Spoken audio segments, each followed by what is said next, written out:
If you follow the socialism series, you've heard Richard Wolff give you a background on what he believes and what I believe socialism actually is.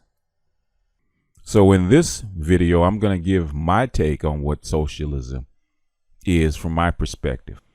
But first, we have to talk about its opposite, or the background that socialism actually sprung out of, which is capitalism. Capitalism, simply defined, is the pursuit of profits within a price system. That's it. That's all. That's what capitalism is.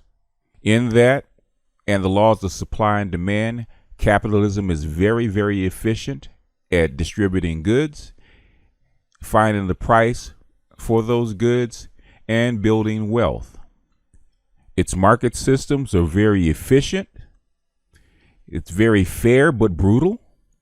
It encourages hard work and entrepreneurship. At its best, it's very good at encouraging innovation. But you got to remember, capitalism is a tool. It's an instrument, sometimes a very blunt instrument. And as an instrument, capitalism does not have a soul. So while capitalism is very good at pushing, can be very good at pushing a society forward, it's very bad at keeping a society together. Capitalism does a very good job at building wealth in a society, but it does a very job of running a society. You cannot run a society on capitalism. Capitalism brings out the natural competitiveness in human beings. It favors aggression, deceit, and greed. That's the reason you have sociopaths running Wall Street right now, because the desire to make profits and beat everybody else generates a win at all costs mentality. Look at your robber barons of the 19th century that made profits and developed markets at all costs, no matter what it costs to the society and the human beings that were under them. Capitalism in its initial stage under feudalism had a buffering system.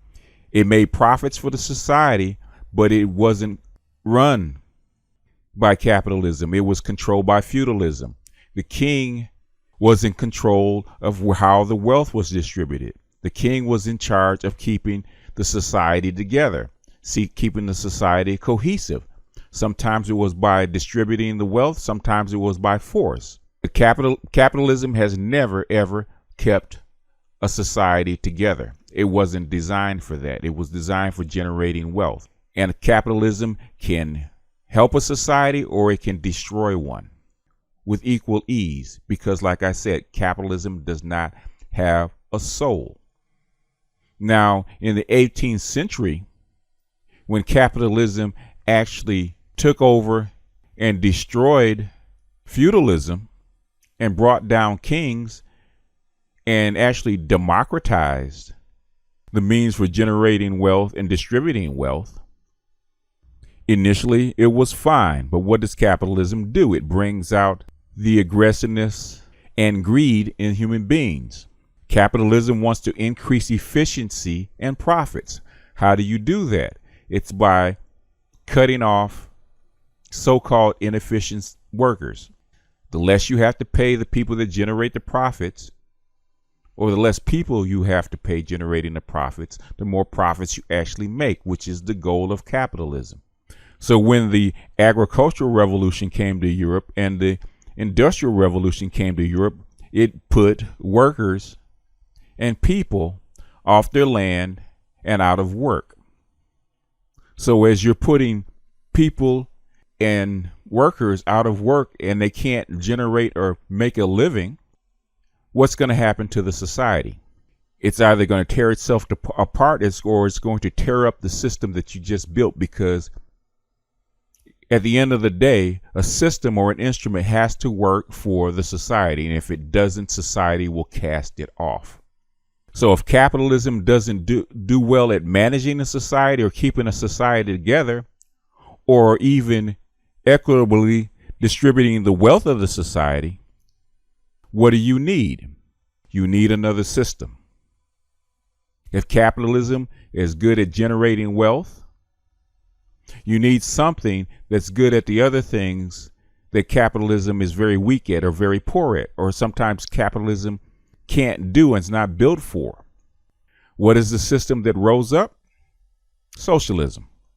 Socialism doesn't really have a particular definition. There are many definitions of socialism that have been produced over the years. But at its core, from the beginning, socialism actually meant putting the means of production and the decision making in the hands of the people that actually do the job, that actually do the work, putting decision making in the hands of the workers. And at its broadest core, it means letting the people make decisions on the policies that affect them. Socialism, just like capitalism, is not just one thing. There's a core essence, just what I described as the core essence, but the way of implementing it differs from society to society. China, Russia, Great Britain, and the United States all have their own brand of socialism. How they implement it varies wildly from one country to another. So as Richard Wolff says, there is no socialism, there are socialisms. And there always has been since the beginning. If we look back, socialism or the socialist movements has its antecedents right on the heels of industrial capitalism. Most folks agree that the Industrial Revolution and industrial capitalism started in 18th century Scotland in 1775 or 1776 with the first implementation of the successful steam engine. The steam engine and the spin-off inventions that came from it and the implementation of the Industrial Revolution started to displace people and displace workers. Machines no longer needed human power for them to operate. Labor strife between the workers and the capitalist employers can be seen in England throughout the 18th century. The most famous movement, which I believe is the beginning of the socialist movement, were the Luddites, who have their antecedents going all the way back to 1779 with Ned Ludd destroying a threshing machine in Scotland. The Luddite movement sought to destroy the machines that would displace them as workers. They sought to organize so they could get a better deal from their capitalist employers. The movement peaked in the early 19th century between the years of 1811 and 1816, when it was said that there were more British soldiers fighting the Luddites than were actually fighting Napoleon.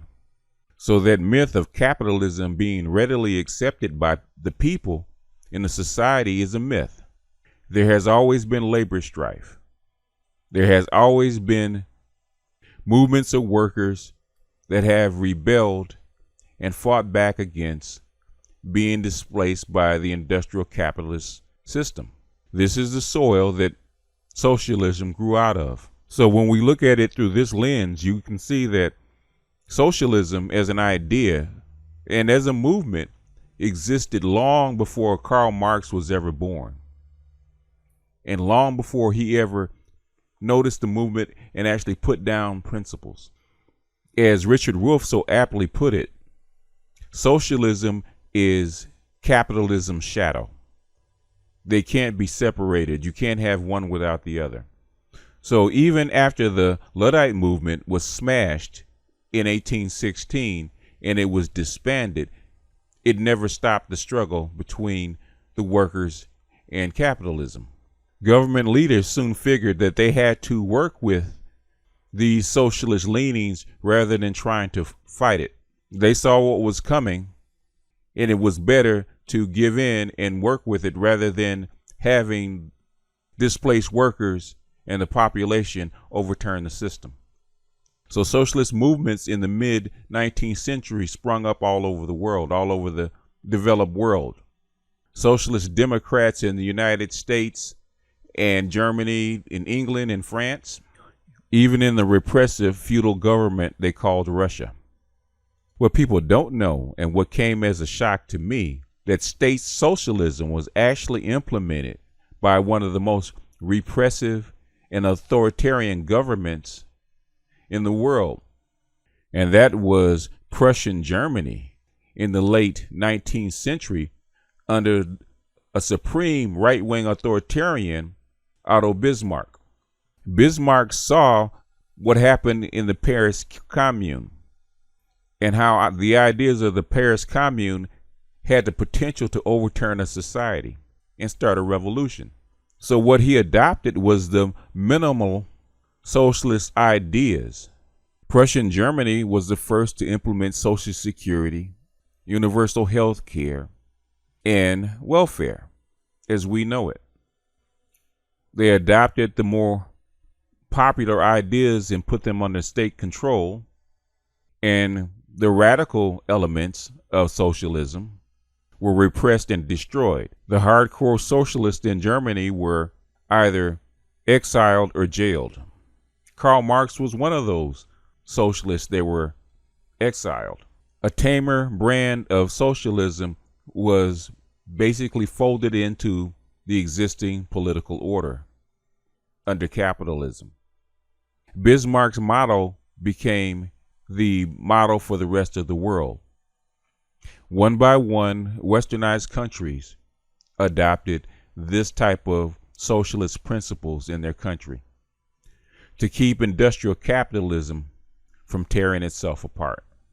Even today, in China and Russia, who were extreme socialist countries, are finding out that capitalism and socialism go hand in hand. One to produce wealth and the other to manage the society. So when we think about socialism and capitalism, when we think about taxes and welfare, we have to get out of the westernized binary thinking that it's an either or situation, it's either on or off, and actually realize, like the managers do, that they go hand in hand. They actually work together. All the wealth in the world does no good if there's no society around you to actually contain it. With that, I'm going to end this segment. I know it's going to be an ongoing discussion. I'm going to do more on socialism and capitalism in future videos. But for this segment, I'm going to sign off. And as always, questions, comments, other videos, keep the conversation going. See you next time.